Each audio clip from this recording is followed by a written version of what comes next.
folks. Welcome to Caching in the Northwest. This is the podcast from the birthplace of geocaching right here in the great Pacific Northwest. Now, it's Thursday at 9 p.m. Pacific. I'm Chris of the Northwest, and we're going to talk about geocaches and geocachers from here and all around the globe. So while you're defending your last hot pocket from your roommate, we'll be caching in the Northwest. Now, this is normally where Wits End would come in, but it says for me that we're going to be talking with Bryan Roth about premium memberships on geocaching.com tonight. So, Bryan, thank you. Thank you for joining us. It's a pleasure to be here as always, and thanks for having me. All right. Well, live audience, we want to hear from you too. You know, you're excited to have, you probably have questions for Bryan. You're excited to hear about what we're talking about tonight. So fill that chat up. I can already see it just scrolling by down there. But first, let me see. I am Wits End, and it's time to bring in our premium primate. Some say he is the very model of a modern major marsupial, and others say he has more piercings than a bait and tackle shop. All we know is he's called Land Monkey. I don't know. Last count, I didn't have that many piercings. So I don't know. I'll check during the commercial break. Okay. We'll see if something's changed there. Anyways, good to be here. Good to be back with you guys. Always enjoy my Thursday evenings, and awesome to have Bryan back on the podcast. Yeah, we've already got folks in the chat commenting on the lack of echo. So that was fun. That was fun to have you join us for a very special episode on our 500th, Bryan. Thanks for that. That was really my pleasure. There we go. It was really, it was a really cool venue. The cupcakes were awesome. The popcorn was great. Slight technical difficulties, but really that's what makes it memorable and interesting. Yeah, it was pretty cool to be a part of that show. Very cool. Well, you know, it shows that it was really good content if we can laugh about it now. For sure. Well, hey, other things that we can laugh about is how much we enjoy the support of our patrons who keep this podcast coming each and every week. Thanks also to our corporate Denali level sponsors. That is, first of all, Land Sharks, who remind us that traveling and geocaching in foreign countries on trips fully escorted by landsharks.ca is a great way to improve your mental wellness with geocaching. However, they also say that they have a promo code promotion that, hey, you're hearing it first on this podcast. So if you are after the new Coronation of King Charles Geocoin plus the Platinum Jubilee Geocoin, put those both in your cart on landsharks.ca, then enter the discount code ROYAL, ROYAL, at checkout, and your purchase will be discounted by over $8. So check that all out on landsharks.ca. Thank you, Landsharks, for letting us be the first to share that cool discount with everybody. Also, corporate Denali level sponsor, Gold Country Geotourism. Folks, visit exploregoldcountry.com. Go check out the geo tours, check out the region, all the amazing places to visit, stay, geocache, explore. You got to love Gold Country. And don't forget to download the app. And, there's more. But wait, there's more. Now, how much would you pay?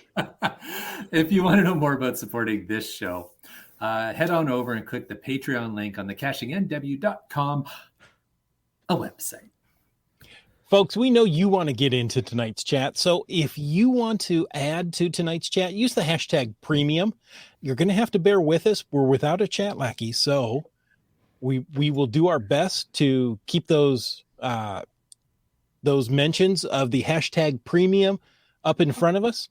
Of course, you can use the hashtag FATAST to talk about anything you want in the after show, and use the twin hashtags podcast baking and podcast drinking to tell us what you're sipping and cooking tonight. Now, Bryan, I was excited. I think, was it last week when I heard that that geocaching.com has teamed up with the Mariners once again. And it's coming up, geocaching night at the Mariners. Now, we had a lot of fun last year going to this, and here it is again. It's coming up June 26th. That's a Monday night. Tickets are on sale at a special price and include an exclusive Mariners and geocaching t-shirt.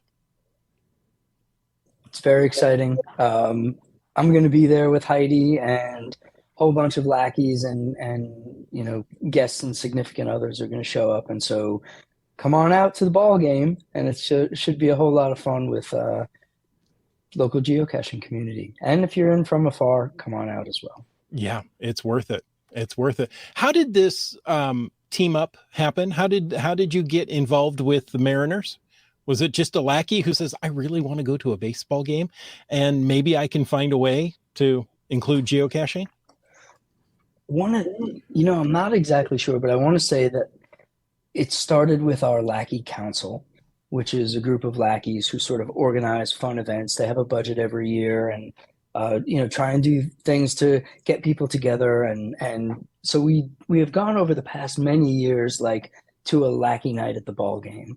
And then I want to say that our biz dev team got involved, most likely Annie Love, because she's a big Mariners fan.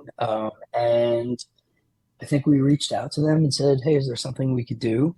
And last year was really fun with the Mariners trackable tags. Mm-hmm. And yeah, this year I understand it's t-shirts. I haven't seen the design yet, but just getting to go to the stadium and be there with a whole bunch of lackeys and a whole bunch of other geocachers should be a really fun time. Yeah. Hopefully the Mariners can get a big W also. We'll see how that goes. That always helps. So indeed, it really does. Bryan, you were saying that Annie's a big Mariners fan. I thought she was a big Sounders fan. Annie's a big sports fan. Really, we have there's a whole bunch of sports fans at HQ, but she's certainly an active one. Definitely Sounders fan, Seahawks fan. I'm just thinking, like every photo I see of Annie somewhere new, she's got the Sounders scarf. Yeah, right.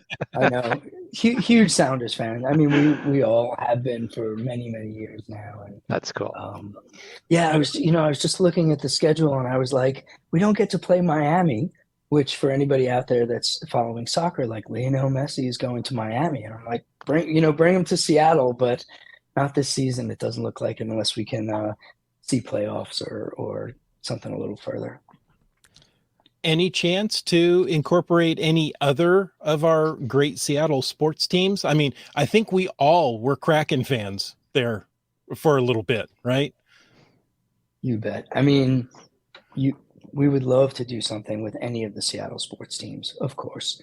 It's I would say that, we've had a bunch of conversations over the years and just trying to figure out what makes sense for both organizations. The MLB sort of intellectual property is really well protected, and licenses everything gets run through a full team of lawyers, and it's just a matter of kind of figuring out how do we create a win-win. And I think with this Mariners program, if last year is any indication, we're onto something fun, and it'll be interesting to see how this year goes. I'm pretty excited to go. Fantastic. Komakino says he's going to be there. Yep. And awesome. he's seen the shirt. Looks cool. Bring your recent graduate. Yeah. Yeah. Congratulations. His little monkey is now a full-grown chimpanzee. So that's awesome. Nice. Congrats. I'm bringing my recent graduate as well. There you go. Yeah, you guys both have and one. congrats awesome. to you too. Thank you. Yeah, congratulations. And GSM times 2 wondered if Peach of Washington was working the night. She ushers at T-Mobile Park. I almost said Safeco Field, but oh yeah, right. Normally you could find her by the third base dugout. You're correct. Yeah, really cool to see her over there. That's always fun. I've seen her a few times. And that's kind of the section we're in. A little behind that, but right near on the third base side. Just a few decks way up above. That's okay. They'll hear us. Exactly. All right. Well, it sounds like a great experience. Hopefully it's an 8.5 inning game. That's always good at a home game. Indeed. Or 11 or 12 if you want the extra value. Well, yeah. You'd like to not have to play the bottom of the ninth if you can possibly move it up. So, been enjoying Mariner games since the Kingdom days, and this is going to be a great one. So, with that being said, I think that's all of the news that we had to talk about. We have been talking with Bryan quite a bit already, but let me give you the official welcome back to the show with no echo tonight, hopefully. We appreciated you joining and enduring that 500th episode in Tacoma live at Blue Mess Theater. We had a great time. You were a great sport. I still feel bad about how the technical issues, but it was great. Even when you turned the tables and wound up interviewing us. That wasn't fair. It was It was your 500th episode. I could come on the show anytime. It was actually great. I'll say I didn't plan on it, but it occurred to me that, here we're talking about, other things aside from the fact that it is your 500th episode, which is so remarkable that it needed to be, the tables needed to be turned. And I was just, I was an agent of the community who really wanted to hear from you guys as much as I did. So that worked out pretty well. And really it's funny because I recall there being some technical issues, but that's not what I remember about the night. I really remember having a good time and having a good conversation. And yeah, I really haven't thought about those technical difficulties. It's fun to think about them now and laugh, and it's, oh yeah, that happened. But I was like, hey, I was there on the 500th episode. And I got to interview you guys, which was pretty fantastic. That was a lot of fun. That was a lot of fun. Yep. Well, tonight we want to talk with you about premium memberships, and of course, we'll address the membership price change. But we want to hear from you about the value of geocaching experiences. Oh, the value of geocaching experiences. And you put a value on some of these experiences. Yeah, we'll dig into that as we go. But I think the idea is, there's definitely, we're like Chris said, we're going to talk about the premium membership and what's included in a premium membership. And it's funny because Chris, before the podcast, had thought, oh, we should make sure we've got the list here just for a reference so we can double check it. And there's stuff in there that I just had no clue was included. I've been a premium member basically since we started geocaching in 2012, and I could not tell you what is included in the premium membership. I'm just thankful I have it. Exactly. But yeah, we'll get through that stuff, and then what Bryan, where we wanted to go after that, sort of after the business talk, we wanted to talk about kind of the wellness aspect from a mental wellness perspective of geocaching, and I'm really curious if anybody ever shares experiences with you that you might be able to relate back to us in the audience. So we'll get. You bet. Some really interesting experiences. I'll tell you about the time that I was on a TV show called The Brain Show, where they were considering geocaching as something to, well, I'll save it. It's a teaser. Let me know when you guys want to talk about it. I love it. While we take a commercial break. That's right. That's right. We would not do that, lovely audience. We would not do that. That's right. This show is brought to you by. Yeah. So where are we at? Did I just jump in? Nope. Okay. I was going to did I just jump in on top of somebody else? A little bit, not too much. All right. So the hot topic. Let's get the business talk out of the way a little bit, but I think everybody's curious as well. So a pricing change was announced earlier this year to premium membership, but that came along with a grandfathering clause. I think it's important that we address that as well. But Bryan, can you just explain to us what the price change looks like for existing or new premium members? Sure. So I guess taking a step back, I would say, premium membership has been around for over 20 years. That is the primary revenue source that allows us to maintain an office, take care of employees, hire talent who is, contributing to the ongoing development of the platform, trying to serve the community in a large variety of ways. So it's what's allowed us to do what we do. And we've kept that price for a very, very long time. It has not changed since we first launched it. And over the last really 18 months, we've been looking around, and all the talk of inflation, and anybody who's been around for the last 20 years knows that the pricing on pretty much everything has gone up pretty significantly. And so while we're not in any kind of financial trouble, when we get together, Jeremy, last night, and we talk as a board, it's, part of our goal is making sure that the company is set up for long-term existence so that we can continue doing what we're doing, for a variety of reasons. We think it's really important, and we have to be prudent, and we have to be conservative, and we really have to say, what's it going to take so that we never put this thing at, this game, this platform at any risk. And so we said, okay, it's been a very long time. Things are more expensive. We think that now is the time, especially when, there's so many other companies that are doing the same thing. It's like, hey, now is a good time to do it. But we also, really importantly, we wanted to acknowledge the loyalty of the people that got us here. And that has been, 2012 and forward premium members. It's been charter members. It's been, a lot of people from around the world who have said, hey, this is something that I want to support, whether it's because they want access to some of the premium member features that we're going to talk about, or because they see this as something that's worth contributing to so that we can, continue to do sort of all the fun things that we do and get more people outside around the world.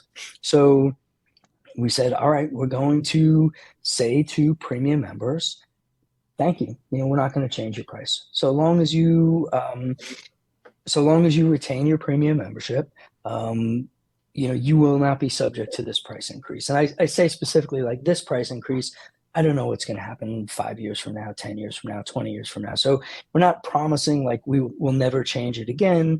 From a business perspective, that wouldn't be a prudent thing to promise. I will say that in the very early days with charter members, Jeremy promised that charter members' prices would remain the same forever.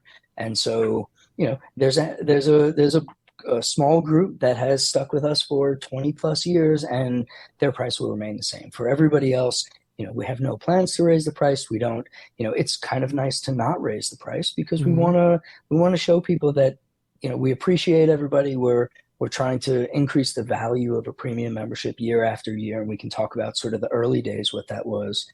But we also said, hey, there's a lot of basic members out here who have also been with us for a while. And we never wanted the game to be something where you would have to pay in order to participate. And that's why, like, if you go to the website, all the caches, with the exception of PMO caches, premium member only caches, are available. And that's effectively a promise we made to the community. So here you've got this web option. Premium membership obviously unlocks, more features on the mobile application, helps us pay a mobile application development team, and et cetera, et cetera. But what we said was, hey, the basic members contribute to the game as well in so many really important ways. And we said, all right, you've been with us to this point. We're going to tell you, like, here's the date that we're going to change it. If you want to become a premium membership in the, I don't know if it was 6 weeks or 5 weeks, something like that. If you want to become a premium member during that period, you're going to get the same benefits as everybody else who's been a premium member for such a long time. You can lock in this price and not be affected by the price change. And so, that's what happened as of, end of day, June 6th. That is now live. And in terms of the grace period, like, we really didn't, we want to make it easy for people, particularly as easy as possible for the people that are choosing to help, fund the work we're doing. And yeah, I'm actually going to talk about the grace period. So if you miss renewing, we have a 30-day grace period. And so what that means is you've got 30 days to maintain the price. And, ideally you'll get an email or something from us, if you're, but I don't know the conditions under which you would necessarily get that, but there's a chance you get an email. We hope you remember, set it to auto renew if you're comfortable doing that. And if not, there's plenty of ways to set calendar reminders and things like that. But at the end of the day, you have 30 days. And so if you miss it by a week, you miss it by 2 weeks, come on back and we can help you. You don't even need our help. Programmatically, you'll be able to do it. And then what's interesting is we said, well, what about monthly members? Like, what should we do for monthly members? And we said, well, easy enough to have the same grace period. It's certainly easy to communicate and for people to understand. So you could conceivably, although the the dates might get a little fuzzy. Like you could do month on and then take, 29 days off or 28 days in February. I don't know if it works calendar months or if it's every 4 weeks or 30 days. I think it's 30 days, but you get 30 days. So if you have a month premium membership and you stop it for 20 days, you can come back and keep the same legacy price. That's great. And UDAC says, that's wow, the plan. A grace period after months of notice. How generous. So it's so interesting because the way that we look at it should be the way that everybody looks at it. And I don't think that anybody disagrees, but like, regardless of what kind of business you're in, take care of your customers. Be kind, be generous. It's, we have the ability, thanks to our premium members, we have the capacity to do this and exist as a business and take good care of our employees and like work hard to build a better platform, better tools, better engagement, get more people outside.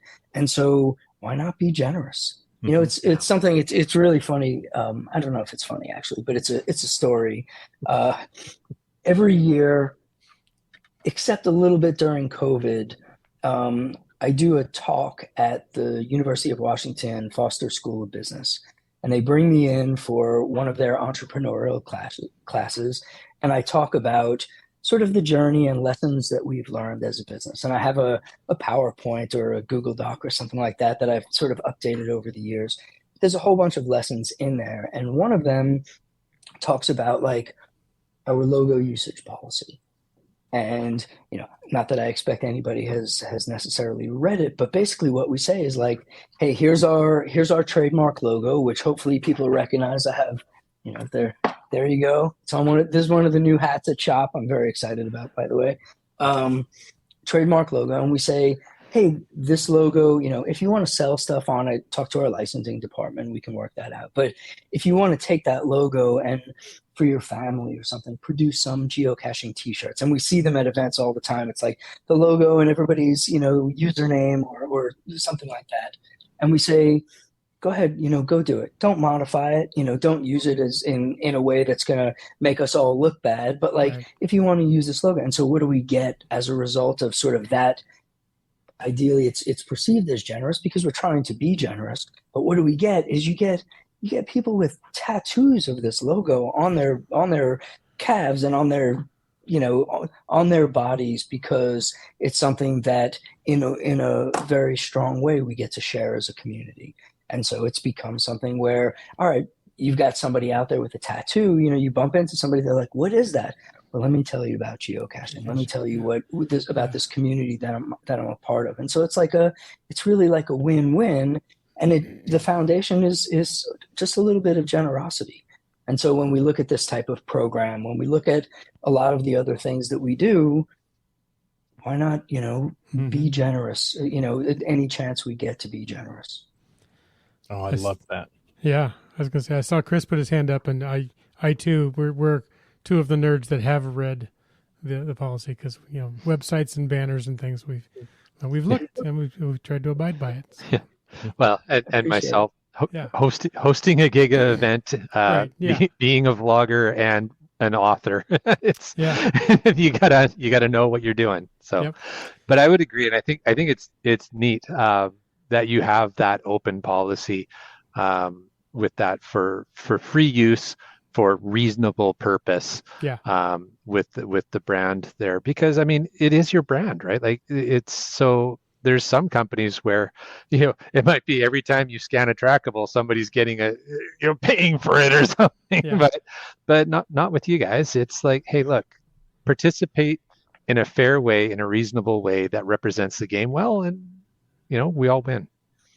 We all win, exactly, and we can all have fun. Build community, build relationships. With people all over the world. Like there's so many special things that get unlocked by that sort of symbiotic relationship. Mm-hmm. Well, and over 20 years, you've worked hard to build this brand to the point where it is now.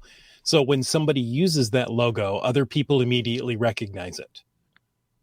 And you're allowing that communication, that connection to happen between people. So thank you much.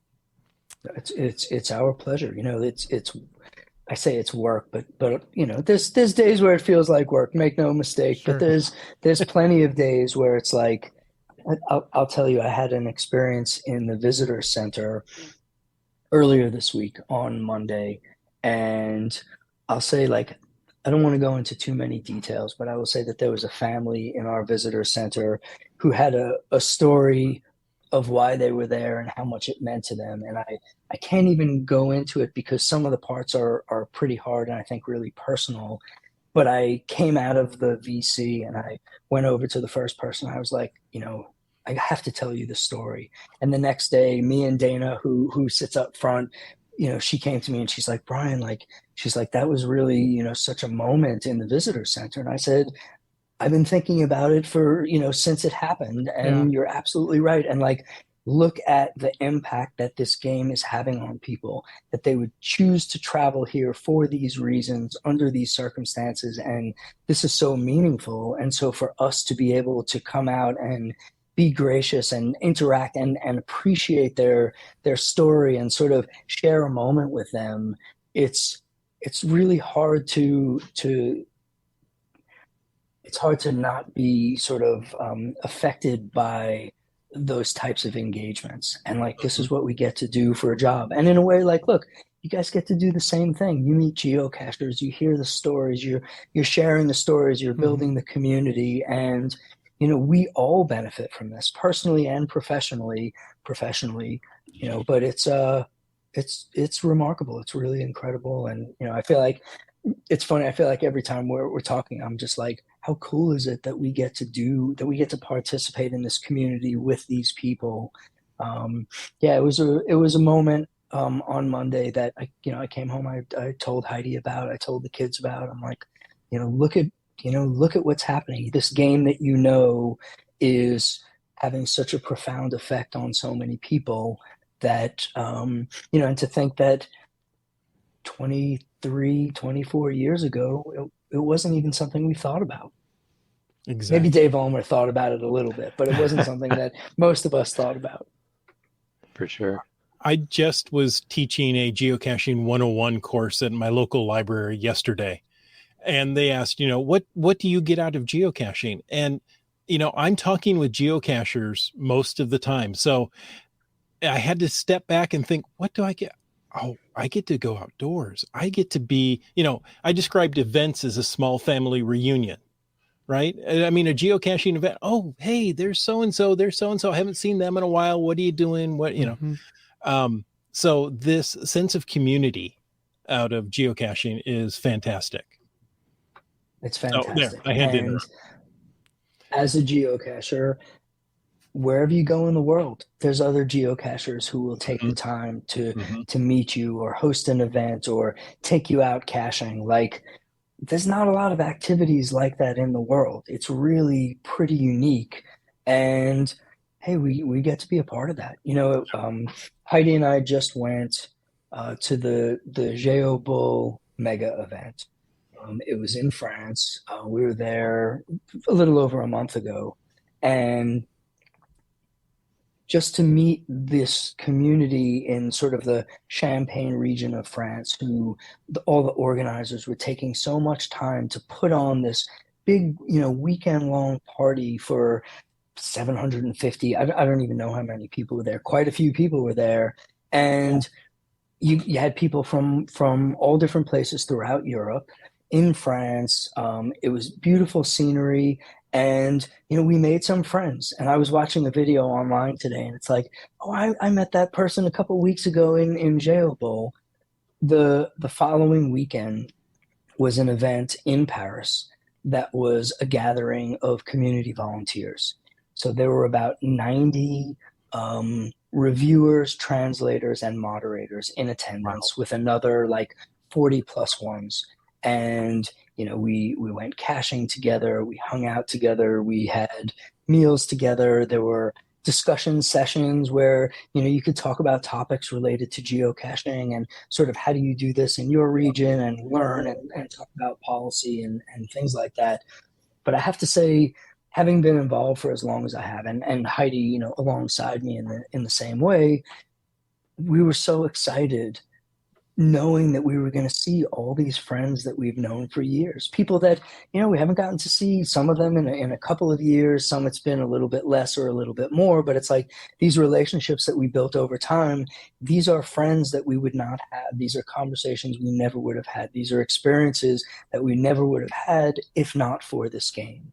And to know that, like, it's not just about us, like, you guys have the same thing. You have your own experiences, your own relation to this game and this community. And it's really cool to know that, like, at a scale of, 1 million, 2 million, over time, like many millions of people have had some type of a relationship, some very deep, some sort of cursory or brief or whatever. But it's just really cool to be a part of it. I'll say it probably 10 more times this show. Well, we have a very active chat, and they like to share. So Komakino says, look at the quality time the kid and I have had because of this hobby. So thank you, Bryan and Geocaching HQ. First of all, it's my pleasure. And I would say I've seen you having some of those fun times in your videos. And, I appreciate the gratitude. HQ, speaking for everybody, of course, like it feels very special to know, that you're out there having fun with the kid. But also, it's the reviewers, it's the cache hiders, it's the translators.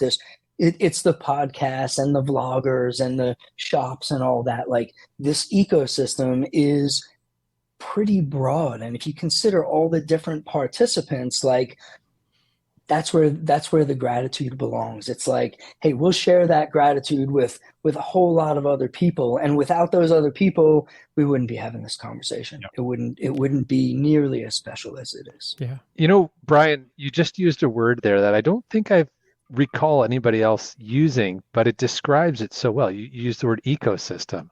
And it is like it's all these different people in volunteer, all kinds of different volunteer roles, and of course the staff. But as you said, there's businesses that have actually grown up around this and create more ins and outs of this complex ecosystem that has sprung up from this game all around you guys. It's quite fascinating to think about. I mean, if you think even about, like, the stories behind your sponsors, I remember the early days of Land Sharks. Like, I remember the Geo Tour. It's I probably signed that original contract, for the Geo Tour, and it's really cool to see, like, everybody sort of playing a part. Like, that is an ecosystem. And so when you look at it as an ecosystem like we do, you recognize that, hey, we play a part in it.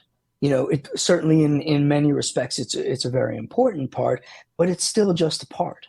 The whole thing is what really matters and what creates the value for everybody. And if you look at it, without the community volunteers, I shudder to think of what this game would be like.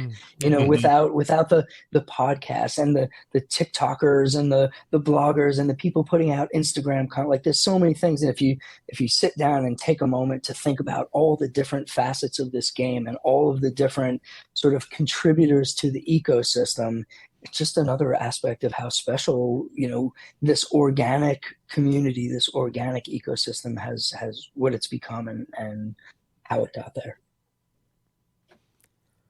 So well said. Wet Coaster says, we had a geocacher pick us up from the ferry in Guernsey and take us to our hotel. Never met her before then.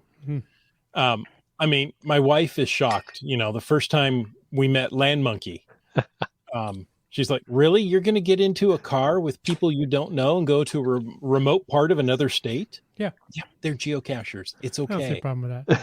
Yeah. Well, and I don't do it much since then. Yeah. The whole rule number 14 thing, right? So yeah. Oh, Keith says, and well, this is just sprouting naturally, organically from the comments made. He says, in many ways, geocaching has changed my life. I can't tell you how much this game means to me. It's wonderful to hear. It's really wonderful to hear. I mean, you think about it, and I don't know what better form of success can you ask for Mm-hmm. in business than to know that like that's the effect that you're having on an individual. It's really yeah, it's just incredible. Yeah. Tony says, it's been a huge help for me in de-stressing, something for me to go out, relax, and have fun. Absolutely. Yeah. So, yeah. And people geocache for many different reasons. You know, sometimes it's the people they're out and they're with. Sometimes it's, you know, the de-stressing. I want to get out by myself and, you know, into the woods and be quiet. So whatever reason there. I think geocaches is talking about Wet Coaster's trip from the ferry when she says, classic geocache. I have so many fun memories when strangers turn friends. Yes. So, well, we were talking about premium memberships before we went off on that very enjoyable detour.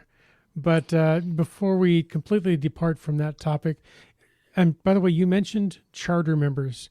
I know you can't go into too many details, inside information, but do you know roughly how many charter members there are? I didn't even think about that. I can give you a ballpark, but only like it's not an enormous number. I can give you a ballpark of it's probably I wanted to say like 1,100. Oh, okay. It might be, you know, that's one number that stands out. It might be closer to like high 800s, but it's a small group. You know, it's the original folks that have stuck around for that long. That's great. That's larger yeah, so number than I thought it would be. Yeah, it I actually would have is for me guessed too. way lower than that.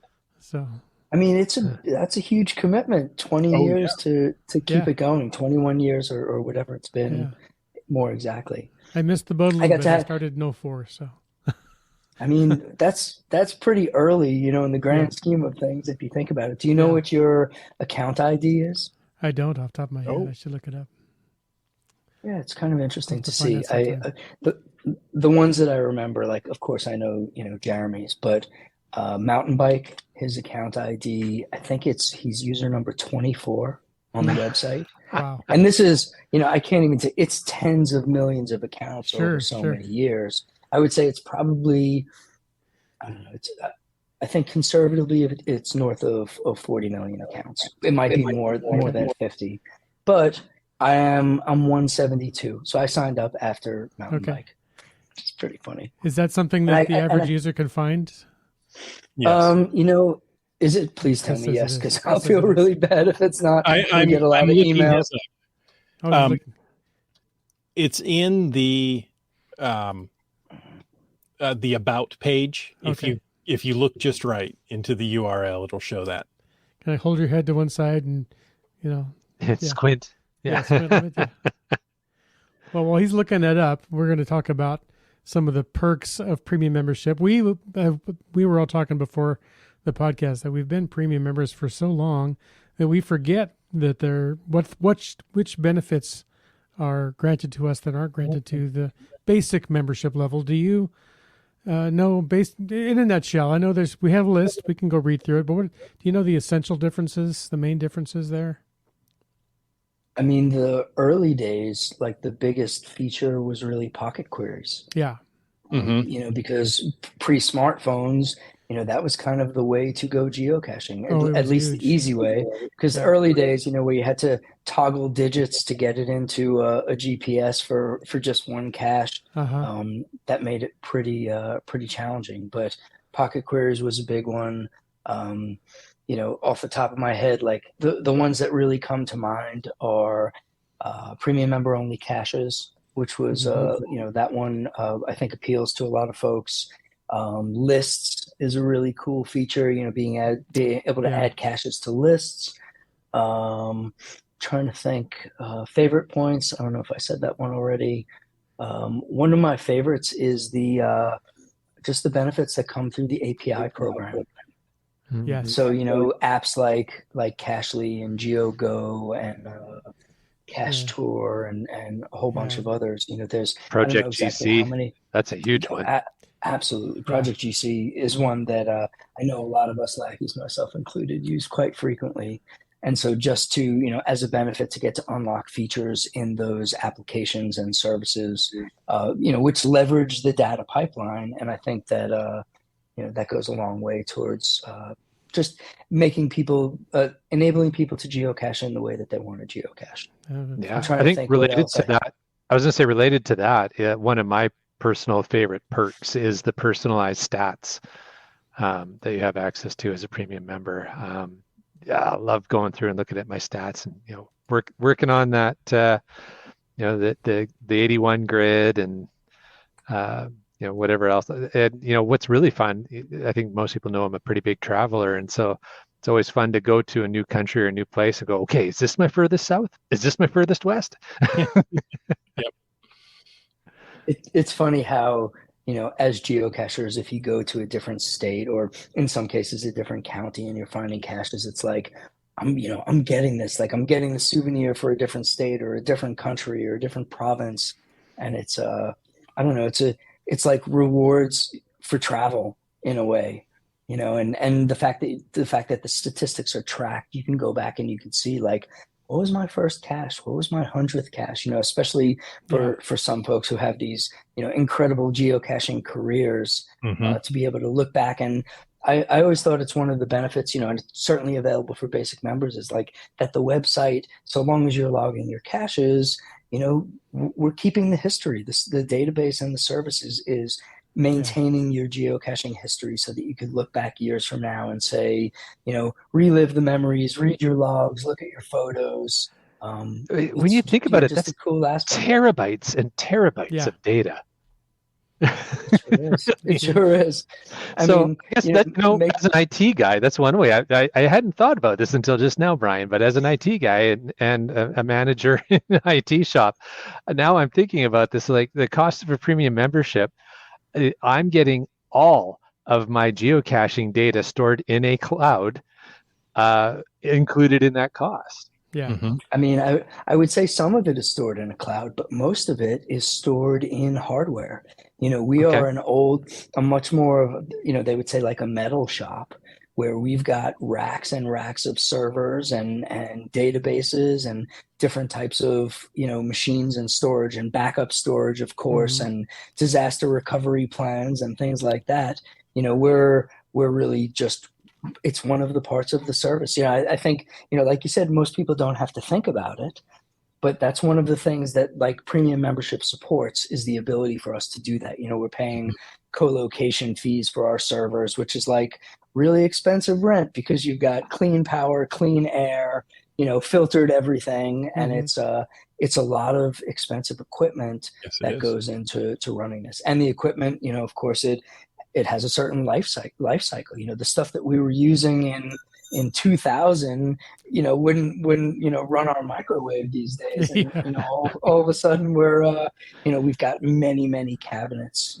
I know you understand the reference, Jay, but many cabinets of really serious hardware. And I might say, I might add, an exceptional team of IT professionals, many of whom have been with us for a lot of years and really keep so many things running at the same, running and upgraded and patched and all that.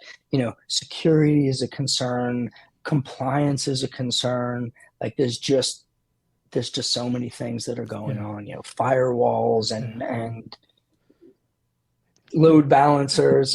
I've learned all the jargon from sort of Jeremy and Elias over the years, but these days, like, now I'm talking to our director of IT, Ben, who's been with us for over 14 years now, and our engineering director, who's been with us for almost 19 years. And it's, different kinds of relationships. You think we were talking about relationships before, here we have this company of lackeys, many of whom have really stuck around for a long time. And I think that a lot of what really does it, aside from the fact that, we do our best to take good care of everybody and be generous to our employees as well, but all the good that's involved with geocaching, the impact that we're having as a company, the mission that we have, like, clearly, I'm sure it's clear, it resonates really deeply with me, but I'm not alone. There's a lot of people here for whom it resonates as well. And I think that, it creates this really, really cool atmosphere and a group of people who are in the midst of this big win-win, where everybody's benefiting, and that's pretty cool. I got I to think meet with Gia this morning. We had a okay. meeting this morning, which was pretty cool. Hi, Gia. Nice. Hi, everybody. Uh, that's I'm looking at awesome. the chat. There's Yeah, so much going through. seeing Yeah, some familiar names in there. it's always busy. I think you mentioning Gia and just talking about the positivity in the office there. I think anybody who has been fortunate enough to meet a lackey in person, either yourself, Bryan, or any of the other lackeys, they just pick up on that positivity vibe of just the energy of how much these people enjoy the community that they work in.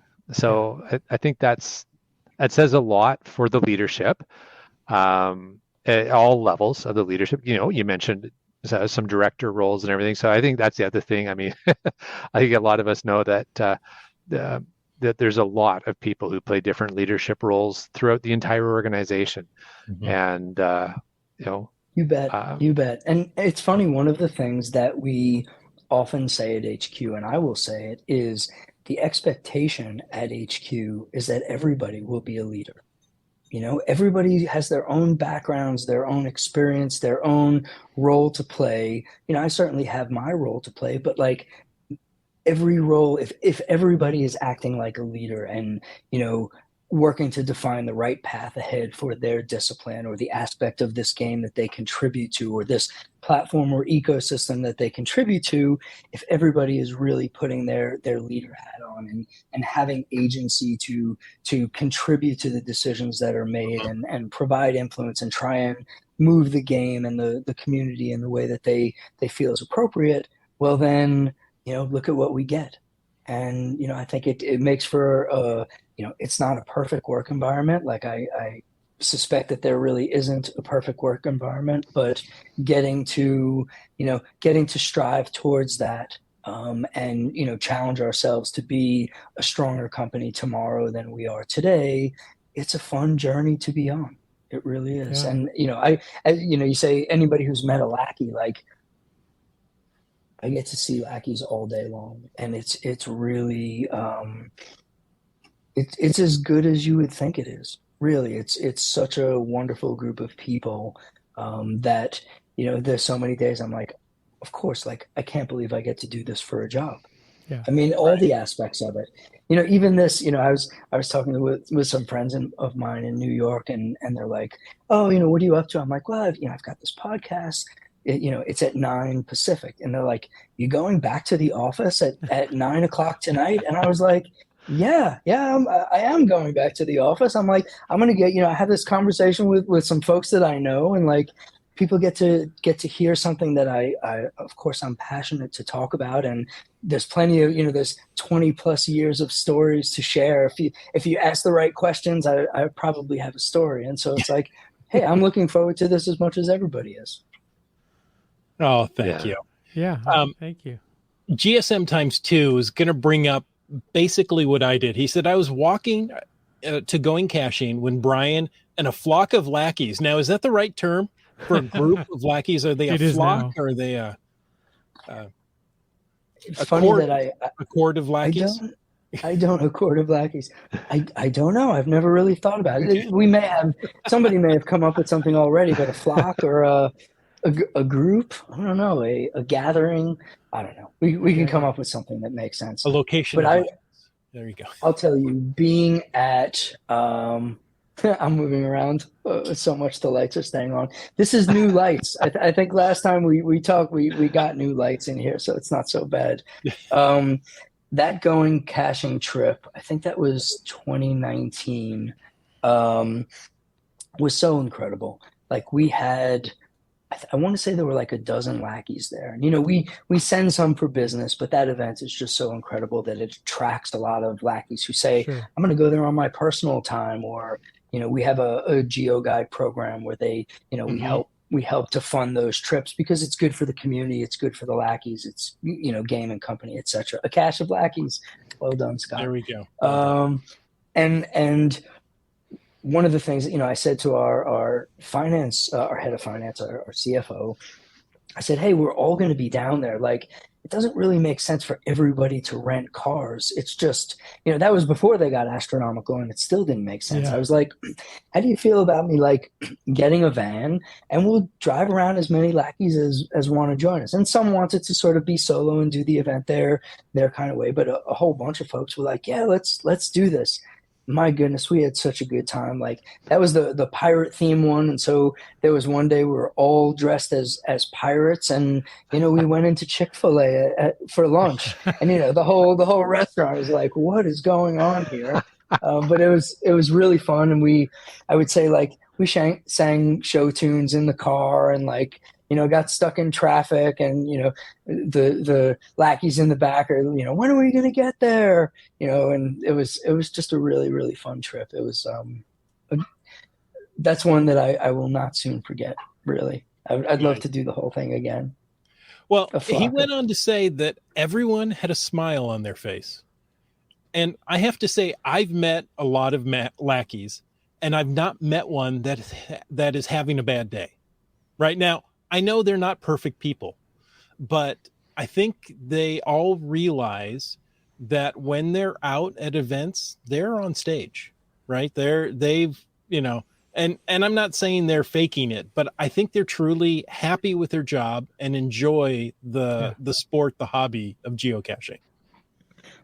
I think that's definitely a part of it. I think another part of it is, like, here you are among all these people, and we're not treated like A-list celebrities. We're treated almost as like a folk hero element of it. It's like, hey, can I get, and so many of the lackeys, particularly the newer ones, are like, people want to take pictures with me? Like, what's happening? And it's sort of, there was a point a very long time ago where, folks were asking me, would I take pictures with them? And I realized, like, just by standing here, it meant something to them. It was bringing them some form of joy, some amount of joy.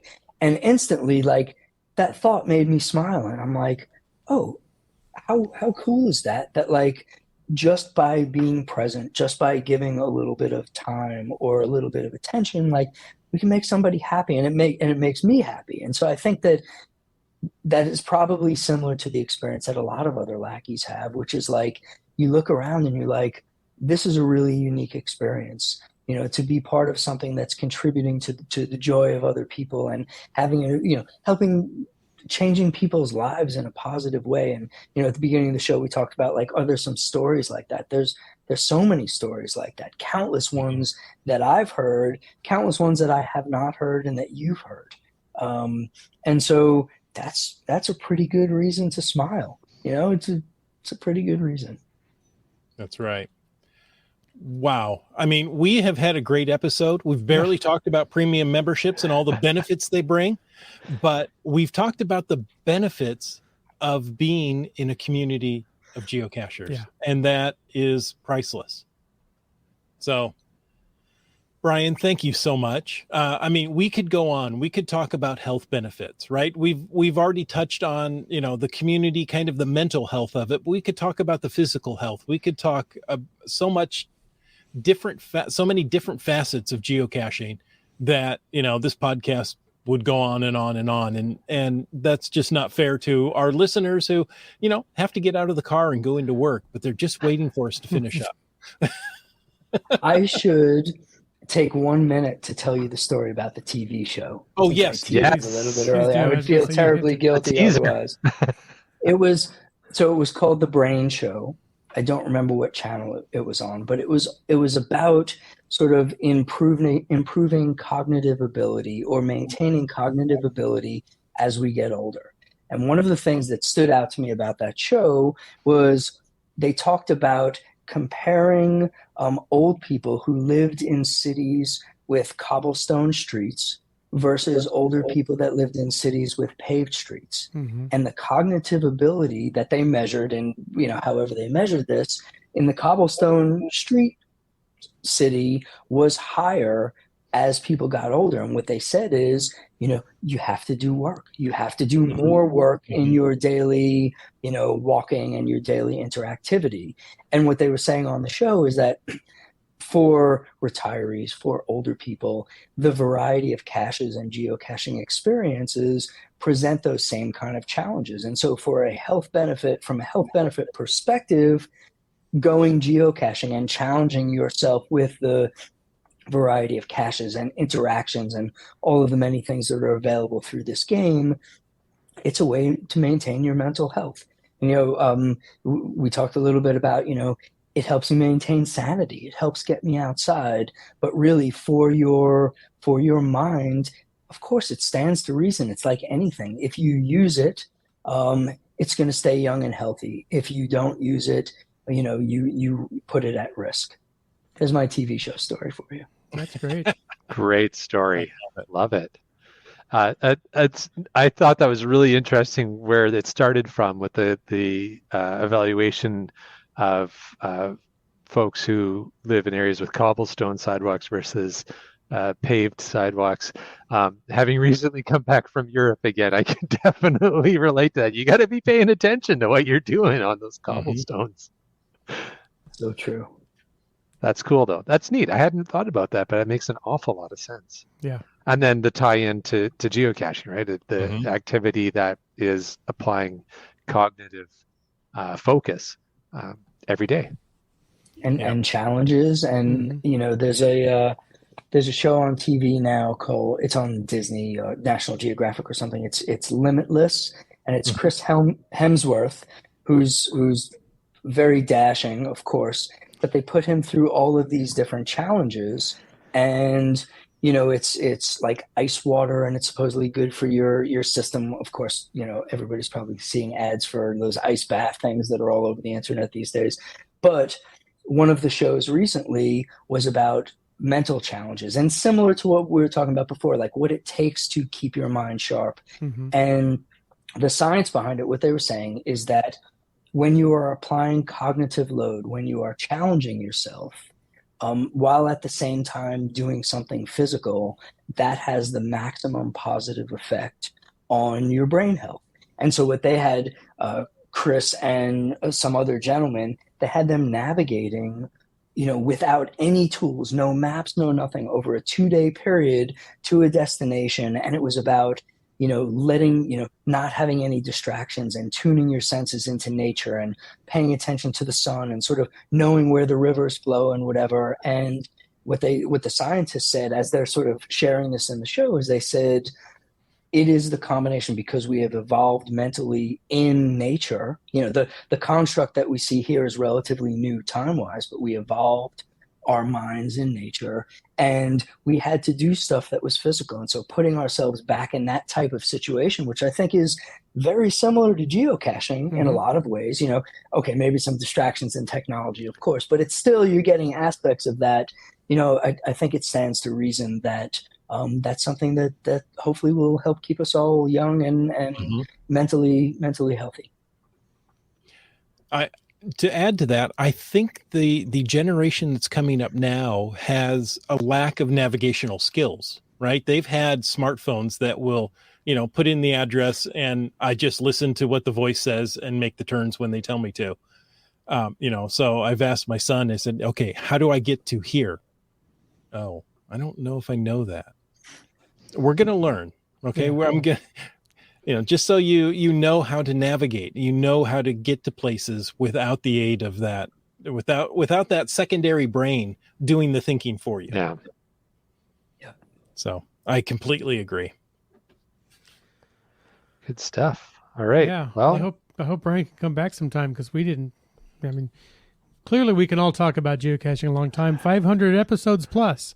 Yeah. But Indeed. we didn't get a chance to cover nearly as much as we'd like to tonight, so maybe we can do this again. yeah, for sure. Happy to. I was reading a comment, but yeah, the great stories keep putting in, right? Yeah, they do. They really, it's Ari. I think you're talking about Keats here. Yes. I remember attending an event in Port Coquitlam, BC, and I met Ari, who was repping HQ, and I thought he was so cool that he'd come to our little event on our side of the border. Ari goes to really events on any side of the border, in any country. I think he'll go to an event.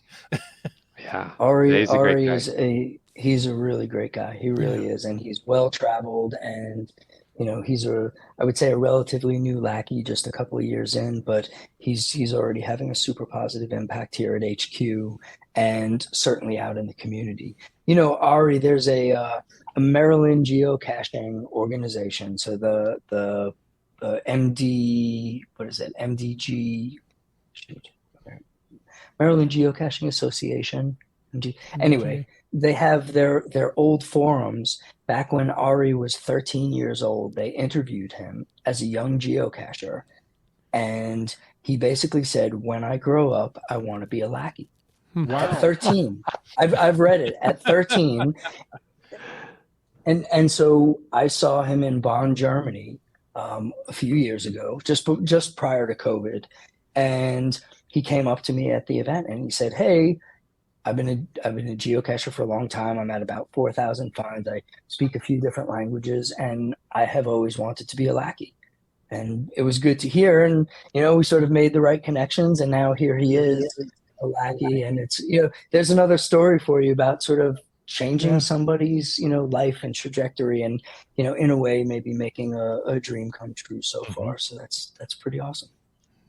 Maybe we should have an episode talking about Ari without Ari here. I'm happy to participate. There you go. MDGPS. Thank you very much, Winos. Appreciate it. Perfect. Maryland GPS. Yeah. Perfect. Well, thank you, Bryan, been a so much pleasure. for joining us. And listeners, I hope you had as much fun as we did on this episode of Caching in the Northwest. Yeah, we had a lot Thanks of fun. so much, everybody. Thank you very much, Bryan. And thanks to our corporate Denali level sponsors. That's Landsharks, LANDSHARKZ.ca, and Gold Country Geotourism. Landsharks.ca is the outdoor adventure and geocaching store. Check them out online. They're shipping those online orders daily. And for absolutely amazing geocaching adventures, check out the 2 geotours with exploregoldcountry.com.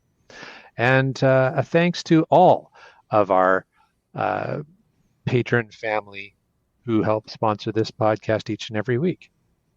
Like J-Car. And Greenwords. And Korsgod, who I believe is actually watching live tonight. Nice. And Wino Seattle, who is watching live. Yeah. Subway Mark. Boomer 365. And Camp Clan. Geocaches, also live tonight. That's right. Just finding our way. And Kev MacD. T-Mobile Park Usher, Peach of Washington. RAR 285.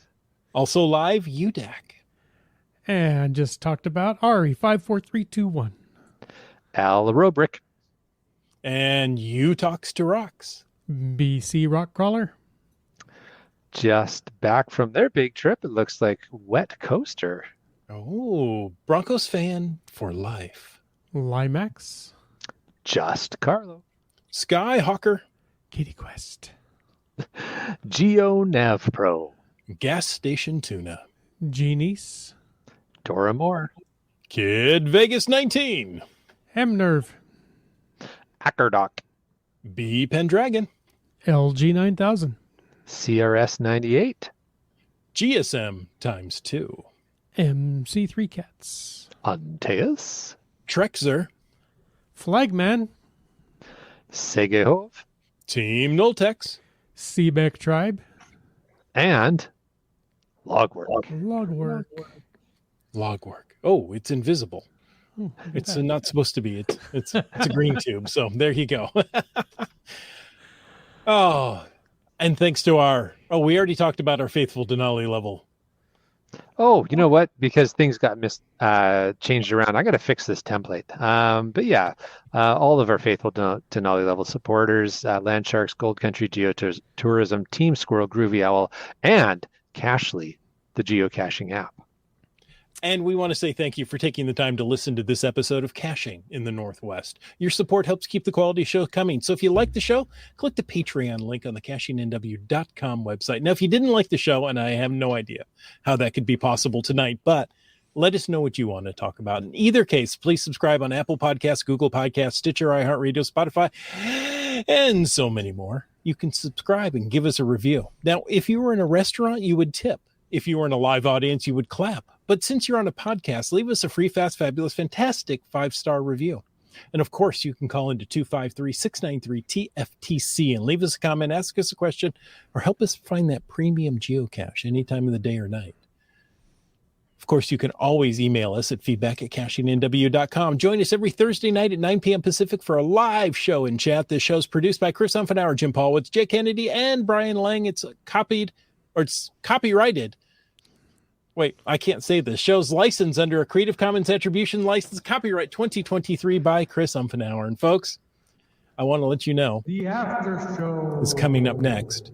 And I do that live each and every week. And sometimes, after all these years, I still make mistakes. Dude, but you nailed the free, fabulous, fast, fantastic 5-star review. Yeah, whatever that was, he did it. Alliteration. I'm pretty good with alliteration. Hey, I want to start the after show off by talking about me, because it's all about okay. That's not great. All about me actually, but it is. I want to answer a question that Bryan asked me.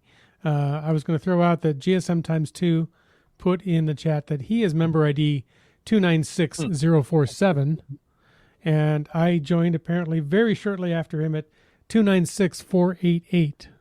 So I'm in the first 300,000. It's not a 3-digit number like you, but it's that's pretty early. That really is pretty early. There you go. We had a couple of other people that came up with their numbers in there too. With their numbers, yeah. They weren't Starcacher 5375529. Subway Mark is 920848. First million. First million. Yeah. Yeah. 8675309. Jenny, that's what Jenny. I wonder who that member is. I'm actually gonna. Now, what would be ironic is if the caching name was Jenny. That would be amazing. And if that's your caching ID and your caching name is not Jenny, change it right Change it now. Let's see. I mean, who can I turn to anyway? That's right. You know what we didn't even talk about? Well, first of all, Starcachers doing podcast bacon. I mean, if you're going to do a hashtag, use hashtag podcast bacon. He didn't have time to prep it this week. He'll have to do it next week. There you go. That seems like it's a weekly regular thing for Starcacher. It's about once a month, I think. I think he does his monthly bacon. We didn't even talk about virtual rewards 4.0 and how I would actually like to do a different show on that topic. And I saw there's a couple questions came up on it, but Bryan, I might reach out to find out the best lackey to invite onto the show to talk about the virtual reward 4.0. Sounds great. I'm sure somebody would be happy to get on and talk about it. I know it's something we're pretty excited about here too.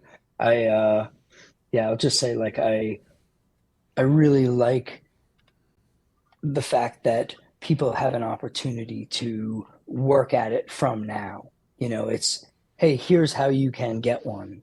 Here's how you can sort of increase the chances that you get one. And that was cool.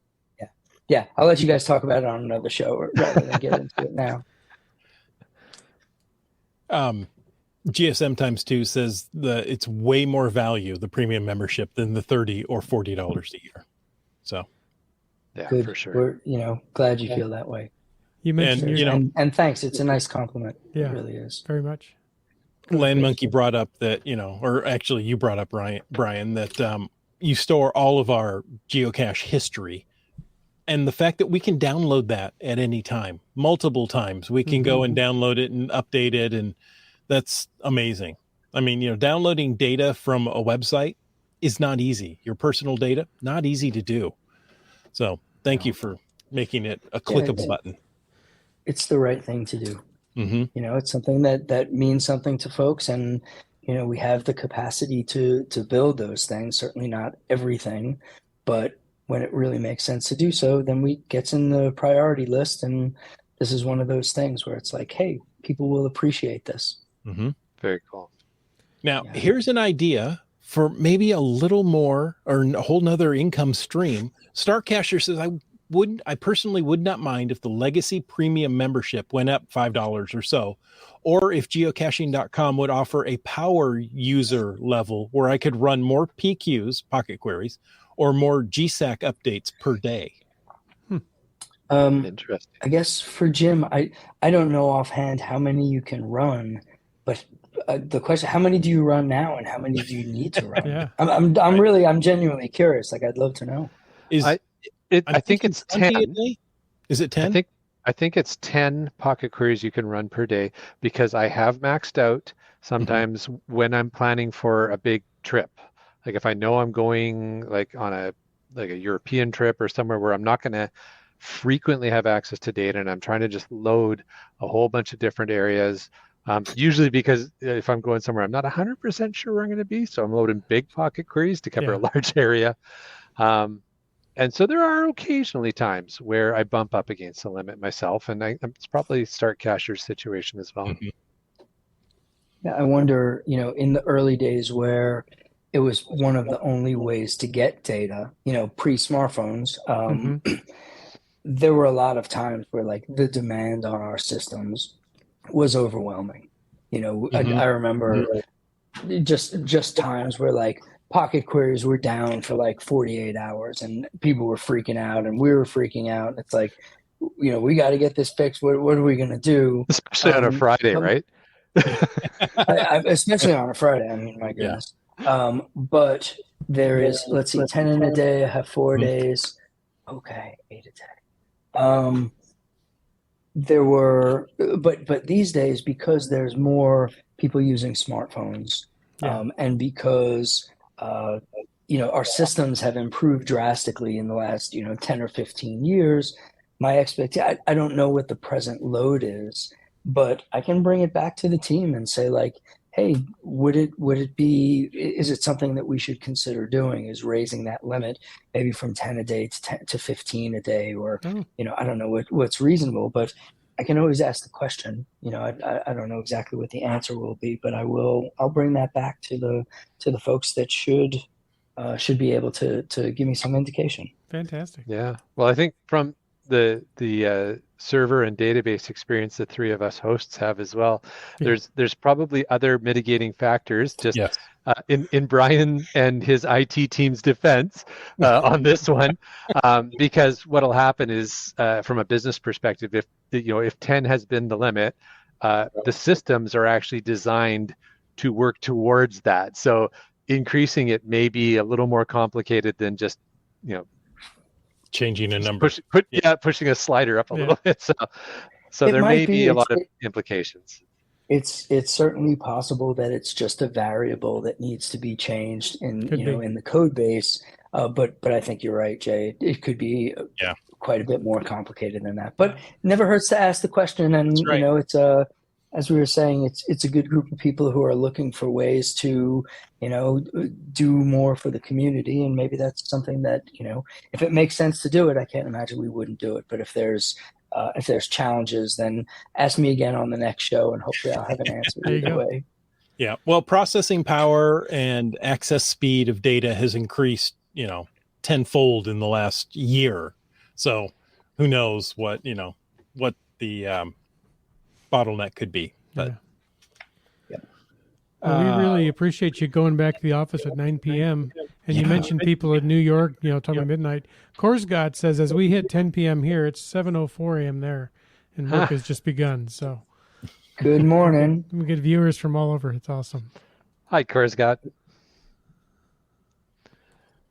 I mean, that's something something really remarkable about this aspect of the ecosystem that you guys are involved with. You have people that are paying attention to this show, and listeners and contributors from places in the world that we never would have, the odds of us having an interaction with some of these folks are so small. And here, we're having a dialogue across the internet, and just because of this game. Yep, it's exactly. Really cool. Exactly. Very cool. Once again, Bryan. Let Yeah, let me take a moment just to say, like, there were not a number of people who, said thank you and said hello. And I'm not logged into, that's how I jumped out of the page before. I tried to log into StreamYard just so I could type and just say thank you. But like, I'm trying to read all of them, and I appreciate seeing like so many familiar faces saying hello and sharing their stories and all that. And so for everybody who's watched the show or, here in the after party, just thank you very much. It's really a pleasure to get to be a part of it. Well, you're welcome back anytime. If there's an announcement you want to make, like Virtual Rewards 4.5 that you want to sneak in before 5.0, let us know. Sounds great. Will do. All right. Thank you so much. And Thank you, folks, Bryan. Thank you all. Have a Until great next evening week. and a great morning. Yeah. Yes. Until next week, Take get care. out, meet some people, and get caching in the Northwest.